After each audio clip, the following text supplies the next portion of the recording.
kwamba ni mtoto wa Yusufu na Mariamu. Wakamwalika kwamba karibu Yesu kwenye harusi, tuna harusi hapa kama. Kwa hiyo Yesu akaenda kwenye ile harusi.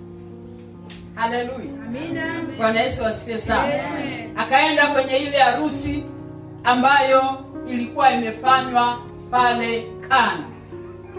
Alipokwenda kujihudhurisha kwenye ile harusi, tunaona kwamba divai ikawatindikia. Bwana Yesu asifiwe sana. Ilipowatindikia, tunaona mama yake Yesu akamwambia Yesu, hawana divai. Mariamu alimjua mwanaye. Amen. Alimfahamu. Alikuwa amefikia mahali pa kumwona mwanaye kwamba huyu ni mtu wa tofauti. Ni mtoto wangu nimemzaa, lakini ni tofauti. Haleluya. Bwana Yesu asifiwe sana. Si tunawajua watoto wetu? Unaweza ukazaa watoto 5. Mimi ninao watoto 6. Lakini kila mmoja ana namna yake. Haleluya.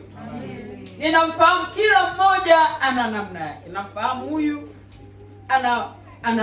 ni mwepesi wa kufanya